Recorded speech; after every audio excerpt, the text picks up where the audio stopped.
Good evening बच्चों, कैसे हैं आप। आशा करते हैं कि आप अच्छे होंगे।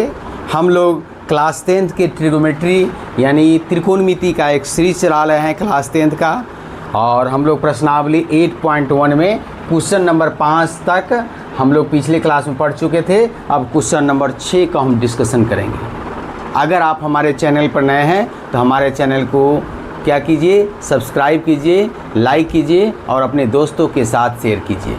चलिए, आज के मोटिवेशन है कि हमारा अपना आत्मविश्वास कम नहीं होना चाहिए। अगर हम जो ठान लेंगे कि मैथ में 100 में 100 लाना है तो 100 में 100 नंबर आना ही है, समझे कि नहीं। तो अब हम लोग सीरीज़ को शुरू करते हैं क्वेश्चन नंबर 6 का। मैंने क्वेश्चन नंबर 6 लिख दिया है। क्या कह रहा है, यदि कोण ए और बी न्यून कोण हो तो जहाँ कॉस ए बराबर कॉस बी हो तो हमको ये दिखाना है कि एंगल ए और एंगल बी बराबर है। तो इस ट्रिगोमेट्री के प्रश्न में हमको पाइथागोरस प्रमेय का प्रयोग करना है, और दूसरे में हमको एक ज्यामिति यानी ज्योमेट्री के जो 6.4 है थ्योरम, उसको रिमेंबर करना है। 6.4 थ्योरम क्या कहता है कि दो त्रिभुज समरूप होंगे यदि उनके संगत कोण और उनकी संगत भुजाएं बराबर होगी। बस ये, और एक पाइथागोरस थ्योरम जो है हमारा कि कर्ण का स्क्वायर बराबर क्या होता है, लंब के स्क्वायर प्लस आधार के स्क्वायर के बराबर होता है। इस कंडीशन को हमको फॉलो करना है। तो चलिए, हम लोग इस त्रिभुज को बनाने से, इसको थ्योरी प्रूव करने से पहले हम लोग क्या करेंगे, दो त्रिभुज बनाएंगे जिसमें ए कोण यहाँ रखेंगे और बी कोण यहाँ। आप ए कोण को यहाँ भी रख सकते हैं, बी कोण को भी यहाँ रख सकते हैं। अब आपकी मर्जी है। मैंने कोण ए को यहाँ रखा, कोण बी को यहाँ रखा। तो हमने क्या लिखा, दिया गया है कि कॉस ए बराबर कॉस बी। तो हम लोग क्या करें, दो त्रिभुज बनाए ए पी क्यू और एक त्रिभुज बनाए बी सी डी। अब हमको क्या दिया है, कॉस ए बराबर दिए हुआ है बी के, तो कॉस थीटा बराबर क्या पढ़े थे, आधार बटे कर्ण। तो इस त्रिभुज में क्या होगा, पी ए बटे क्या होगा तुम्हारा, ए क्यू हो जाएगा। और इस त्रिभुज में क्या होगा, आधार हो जाएगा बी सी बटे बी डी हो जाएगा। तो इसने हमने क्या किया, कॉस ए के जगह पर बी ए बटे ए क्यू लिखा और कॉस बी के जगह पर हमको क्या लिखे, बी सी बटे बी डी। ये आधार है दूसरे त्रिभुज का और ये कर्ण है। ये आधार है पहले त्रिभुज का और कर्ण है पहले त्रिभुज का। अब हमको क्या करना है, इसको इंटरचेंज कर देना है। इसको यहाँ ले आएंगे और इसको यहाँ ले आएंगे। तो ये हमारा क्या होगा, पी ए बट्टा बी सी हो जाएगा और ए क्यू बट्टा बी डी हो जाएगा। इसको हम लोग एक कांस्टेंट मान लेते हैं के, और इसको समीकरण 1 मान लेते हैं। तो के मानने के बाद अगर इसको के बराबर करेंगे तो पी ए का वैल्यू क्या आएगा, के गुने बी सी हो जाएगा, और इसको के बराबर करेंगे तो ए क्यू का वैल्यू क्या आ जाएगा, के गुने बी डी आ जाएगा। अब हम लोग क्या करेंगे, इस दोनों त्रिभुज में देखिए इसका अनुपात दिया था, इसका अनुपात दिया था, तो इस भुजा और इस भुजा का रेशियो हम लोग निकालेंगे। यानी हम लोग पी क्यू बटे क्या निकालेंगे, सी डी का वैल्यू निकालेंगे। तो पी क्यू त्रिभुज ए पी क्यू में और त्रिभुज बी सी डी में हम लोग क्या करेंगे, पी क्यू बटे सी डी निकालेंगे। और इसको क्यों निकालना है, क्योंकि इस रेशियो के बराबर हमारा के का वैल्यू आ जाए, इसीलिए हम लोग निकाल रहे हैं। तो हम लोग क्या हो जाएगा, ये पी क्यू बटे सी डी निकालते। पी क्यू हमारा क्या है, लंब है, तो लंब बराबर क्या हो जाएगा, कर्ण स्क्वायर माइनस क्या होगा, आधार स्क्वायर। तो रूट अंडर में हम लोग क्या लिखेंगे, ए क्यू कर्ण स्क्वायर और माइनस आधार के स्क्वायर। उसी तरह बी सी डी निकालेंगे, उसी तरह से ये सी डी निकालेंगे तो हमारा क्या हो जाएगा, कर्ण का स्क्वायर रूट अंडर में बी डी स्क्वायर और माइनस क्या हो जाएगा, बी सी स्क्वायर हो जाएगा। अब इसमें ए क्यू का वैल्यू यहाँ से हम लोग डाल देंगे, के गुने बी डी हो जाएगा, और क्या होगा तुम्हारा पी ए का वैल्यू के गुने बी सी हो जाएगा। तो ये के स्क्वायर बी डी स्क्वायर हो जाएगा, ये के स्क्वायर बी सी स्क्वायर होगा। तो के स्क्वायर होगा तो क्या होगा, दोनों में से रूट के अंदर से के बाहर हो जाएगा, तो ये B D square minus B C square हो जाएगा, ये B D square minus B C हो जाएगा। तो इससे ये कट जाएगा, बराबर है, ये बराबर क्या होगा, के बराबर, यानी पी क्यू बराबर सी डी होगा। अब समीकरण 1 में देखिए और समीकरण 2 में देखिए। समीकरण 1, 2 में क्या है, दोनों के दाहिने साइड में के है। तो जब दाहिना साइड बराबर हो, RHS साइड हो, तो बायां साइड भी क्या होगा, बाएं साइड के बराबर हो जाएगा। तो इसमें हम लोग क्या हो जाएगा, ए पी बटे पी ए बटे बी सी और ए क्यू बटे बी डी, ये क्या होगा, पी क्यू बटे सी डी के बराबर होगा। तो हम लोग क्या पढ़े हैं कि दो त्रिभुज, अगर दो त्रिभुज में क्या है, उसकी संगत भुजाओं का अनुपात अगर बराबर होता है तो दोनों त्रिभुज क्या होता है, समरूप होता है, कन्ग्रुएंट होता है। तो इसीलिए क्या होगा, ये दोनों त्रिभुज, त्रिभुज APQ और त्रिभुज BCD क्या हो गया हमारा, ये हमारा समरूप हो जाएगा, कन्गुरेंट हो जाएगा। और जब दो त्रिभुज समरूप हो जाते हैं तो उसकी सभी कोण क्या होता है, बड़ा संगत कोण बराबर हो जाते हैं। यानी ये कोण इसके बराबर हो जाएगा, ये कोण इसके बराबर हो जाएगा और ये कोण इसके बराबर हो जाएगा। तो इस कंडीशन से हम लोग क्या किए, कोण A बराबर कोण B हम लोग प्रूव हो गया। तो इस क्वेश्चन में हमारा बेसिक क्या था, ये क्वेश्चन में बहुत विद्यार्थी कंफ्यूज होते हैं, इसलिए आप लोग ध्यान से दीजिए। इसमें कुछ नहीं है, हमारा कॉस का दिया है, कभी कभी सवाल में साइन दे देता है कि साइन A बराबर साइन B है, तो हमको एंगल A बराबर एंगल B प्रूव करके दिखाइए, समझे ना। तो उस केस में भी हम लोग इसी तरह से प्रोसेस करके बनाएंगे और दोनों त्रिभुज को हम लोग कन्गुरेंट करेंगे। और जब भी कन्गुरेंट हो जाएगा तो हम लोग क्या होगा, संगत कोण बराबर हो जाएगा। तो हम आशा करते हैं कि आप लोगों को ये जो हम बनाए हैं ये समझ में आ गया होगा, इसमें कहीं कोई दिक्कत नहीं होगा। अब इसी पर आधारित एक सोल्व एग्जाम्पल दिया जिसको हमने छोड़ा था क्वेश्चन नंबर 2। अब हम क्वेश्चन नंबर 2 भी क्या करेंगे, आपको बताएंगे इसी के साथ। इसीलिए मैंने उस क्वेश्चन को छोड़ा था कि दोनों क्वेश्चन एक साथ डिस्कस करेंगे तो बच्चों को अच्छी तरह समझ में आएगा। और ये क्वेश्चन बहुत इंपॉर्टेंट क्वेश्चन है, एक क्वेश्चन एग्जाम में आपको लॉन्ग क्वेश्चन आंसर में पूछ सकता है, इसीलिए आप इसको ध्यान में रखिए और आप स्क्रीनशॉट लेकर के या हमारे वीडियो को पॉज करके आप इसका सॉल्यूशन बना सकते हैं। अब हम लोग क्या करेंगे, दूसरे क्वेश्चन लिखते हैं, जो सॉल्व एग्जाम्पल का क्वेश्चन है उस क्वेश्चन को हम लिख करके और प्रूव करके आपको दिखाते हैं। अब हम इसको मिटाने का काम करते हैं।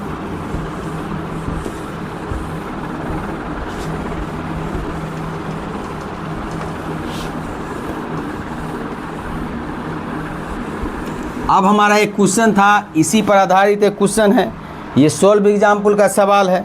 सॉल्व एग्जाम्पल में क्या कह रहा है कि यदि कोण B बराबर Q हो, यदि कोण B बराबर, यदि B और Q ऐसे, यहाँ पर क्या रख दिया इसने रख दिया B, और यहाँ पर क्या रख दिया इसने रख दिया Q, कि BQ ऐसे न्यून कोण है जिसमें साइन B, अब इसको मिटा देना है और यहाँ पर लिख दिया साइन B बराबर क्या लिख दिया, साइन Q।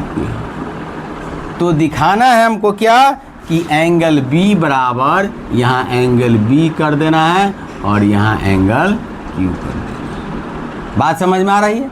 तो इसका सॉल्यूशन हम लोग बनाएंगे अभी आपके सामने में। तो हम लोग क्या करेंगे, पूर्व की तरह जो दिया गया है उसको हम लोग लिखेंगे। और ये क्वेश्चन नंबर क्या है, 2 है, सॉल्व का है, सॉल्व एग्जाम्पल है, सॉल्व एग्जाम्पल है क्वेश्चन नंबर 2। और इसी तरह का क्वेश्चन था, इसलिए मैंने इसको आपको कराने का कोशिश किया ताकि आपको समझ में आ जाए, दोनों क्वेश्चन में कोई कंफ्यूजन नहीं रहे। तो हम लोग क्या लिखेंगे, सॉल्यूशन में क्या लिखेंगे दिया गया है, जो दिया गया है उसको लिखेंगे।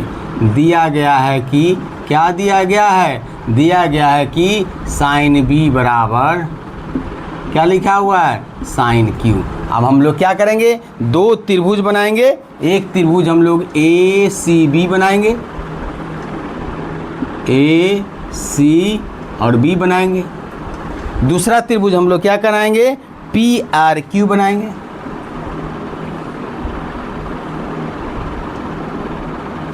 PRQ बनाएंगे और हमको इस BQ और ये इस कोण के, तो इस कोण के रेफरेंस में ये क्या हो गया, हमारा आधार हो गया, और ये क्या हो गया, हमारा लंब हो गया, और ये क्या हो गया, हमारा कर्ण हो गया। इस कोण के रेफरेंस में ये क्या हो गया, हमारा आधार हो गया, ये क्या हो गया, हमारा लंब हो गया, और ये क्या हो गया, हमारा कर्ण हो गया। अब हम लोग क्या करेंगे, साइन थीटा हम लोग क्या पढ़े थे, लंब बटा कर्ण पढ़े थे। तो इस केस में लंब हमारा इस त्रिभुज में क्या है, AC बटे क्या है तुम्हारा, AB है, और इस त्रिभुज में क्या है हमारा, PR बटे क्या है तुम्हारा, PQ है। अब इसी तरह से इसको इंटरचेंज कर लेंगे, तो AC बटे क्या होगा, इससे इसे इंटरचेंज करेंगे तो क्या लिखेंगे, ये PR लिखेंगे, और AB बटे क्या लिखेंगे हम लोग, PQ लिखेंगे, और इसको हम लोग क्या मानेंगे, K माना, और इसका भी इक्वेशन नंबर 1 बना लेंगे। अब इक्वेशन नंबर 1 बनाने से हमको क्या हो जाएगा, यहाँ से अगर ये k के बराबर हो जाएगा तो हम लोग AC बराबर क्या हो जाएगा हमारा, k गुने क्या हो गया हमारा PR हो गया। फिर इसको इसके बराबर करने से हमारा AB बराबर क्या होगा, k गुने PQ हो गया। ये दो वैल्यू हमको प्राप्त हो गया, किसका किसका, AC का और AB का वैल्यू हमको प्राप्त हो गया।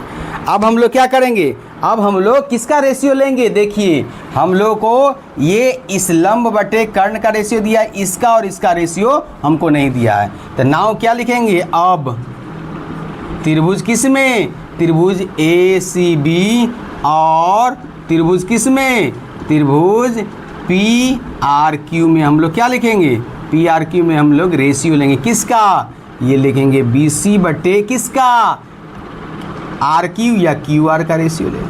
तो BC हमारा क्या है, आधार है, तो आधार बराबर क्या होगा, कर्ण स्क्वायर माइनस लंब स्क्वायर के रूट अंडर में हो जाएगा। तो हम लोग क्या लिखेंगे, कर्ण हमारा क्या है, AB स्क्वायर माइनस क्या हो गया, AC स्क्वायर। और नीचे इस त्रिभुज में इसकी लंबाई निकालना है, तो कर्ण क्या है, तो रूट अंडर में हमारे पास है PQ स्क्वायर माइनस क्या है तुम्हारा, PR स्क्वायर। अब हम लोग क्या करेंगे, यहाँ से वैल्यू डालेंगे, AC का वैल्यू क्या दिया, AB का वैल्यू क्या दिया है, K इंटू PQ का होल स्क्वायर, और यहाँ पर क्या दिया हमको, AC का वैल्यू K इंटू PR का होल स्क्वायर। और ये नीचे में हमको क्या है, नीचे में कोई चेंजिंग नहीं करना है, ये हमारा PQ स्क्वायर और माइनस क्या है, PR स्क्वायर। अब हमारे पास क्या आया, इसका वैल्यू जो हमारे पास क्या आ जाएगा, इसका वैल्यू जो इसमें से क्या होगा, रूट निकल जाएगा, तो K निकल जाएगा, तो क्या होगा, PQ स्क्वायर माइनस क्या हो गया, PR स्क्वायर, और यहाँ पर क्या होगा, PQ square minus PR square root under में, और इसमें से K क्या हो गया, बाहर निकल गया, इससे ये कट गया, तो इससे हमारा क्या प्रूफ हो गया, ये BC बटा QR क्या हो गया तुम्हारा, ये K के बराबर हो गया। इसको इक्वेशन नंबर 2 हम लोग मान लेते हैं। अब हम लोग क्या लिखेंगे, समीकरण 1 तथा समीकरण 2 से, समीकरण 1 और समीकरण 2 से, समीकरण 2 से 1 और 2 से क्या कहा कि ये रेशियो जो हम माने हैं, यानी कि AC बटा क्या है, PR बराबर क्या है तुम्हारा, AB बटा क्या है तुम्हारा, PQ, और ये क्या निकाले हम लोग, BC बटा क्या हम निकाले, QR। ये सब का वैल्यू क्या हो गया, बराबर हो गया। क्यों, क्योंकि इसके दाहिने साइड में K है, बराबर है, तो बायां साइड भी क्या हो जाएगा, बराबर हो। तो ये क्या आया हमारे पास, ये एक्चुअली इस भुजा का बटे इस भुजा का रेशियो बराबर क्या आया, इस भुजा बटे इस भुजा का रेशियो, ये भुजा बटे इस भुजा का रेशियो। तो इसमें क्या हो गया, हम पढ़े हैं किसी भी दो त्रिभुज में संगत भुजाओं का रेशियो अगर बराबर हो तो हमारा क्या होगा, दोनों त्रिभुज क्या हो जाएगा, कॉन्ग्रुएंट होता है। ट्रायंगल ACB क्या होगा, कॉन्ग्रुएंट या समरूप हो जाएगा ट्रायंगल क्या होगा, PRQ के। और जब दो त्रिभुज समरूप हो जाते हैं तो उसकी संगत कोण बराबर हो जाते हैं। तो संगत कोण बराबर का मतलब AP के बराबर हो जाएगा, BCR के बराबर हो जाएगा, और एंगल क्या होगा, B बराबर क्या होगा, एंगल Q के। तो यही हमको प्रूव करना था, तो इसको हमने प्रूव कर दिया। आओ बच्चों, अब हमको बताते हैं कि इस सवाल में हमने क्या किया, दोनों सेम टाइप का सवाल है। अगर ये बच्चों को बनाने के लिए दिए जाए तो बच्चे कंफ्यूज हो जाते हैं। इसमें कंफ्यूज नहीं होना है। साइन का रेशियो दिया है तो लंब बटे कर्ण का रेशियो है, तो हमको आधार का रेशियो निकाल लेना है। और ये जो है ये रेशियो में क्या करना है हमको, इसमें K के बराबर मान करके हमको AC यानी AC और क्या करना है, PR का वैल्यू निकाल लेना है। AC और AB का वैल्यू निकाल लेना है। AC और AB का वैल्यू निकाल लेना है, जो कि PR और PQ के टर्म में आ जाएगा। और उसको इसकी संगत भुजा BC बटे QR की बराबर करके रेशियो निकाल लेना, वो K के बराबर आ जाएगा। और तभी सभी संगत को भुजाएं का रेशियो जो है वो बराबर हो जाएगा। तो त्रिभुज क्या होगा, कॉन्ग्रुएंट हो जाएगा, समरूप हो जाएगा। और जब समरूप हो जाएगा तो संगत कोण भी हमारा बराबर हो जाएगा। तो आज हम लोग क्या करें, 2 सवाल ही डिस्कस किए 8.1 में। एक एक्सरसाइज का सवाल डिस्कस किए और दूसरा सवाल हम किसका डिस्कस किए, उदाहरण सॉल्व एग्जाम्पल का एक सवाल हुआ जो दोनों टाइप का था, दोनों एक ही टाइप का था, एक में साइन है एक में कॉस है। तो इतना ही हम आपको आज समझा पाएंगे। फिर हम लोग कल मिलते हैं प्रश्नावली के अगले सवाल के साथ। तो आज हम आपको यही कहेंगे कि आप हमारे चैनल पर नए हैं तो हमारे चैनल को सब्सक्राइब कीजिए, लाइक कीजिए और दोस्तों के साथ शेयर कीजिए और कमेंट कीजिए। अगर इसमें कोई कमी है तो उस कमी को हम दूर करने का कोशिश करेंगे, लेकिन आप लोगों का प्यार, सपोर्ट, लाइक, सब्सक्राइब इस सब से ही हम आगे बढ़ पाएंगे। तो आप हमको मोटिवेशन देने का काम कीजिए। आज के लिए इतना ही। जय हिंद, जय भारत, नमस्कार।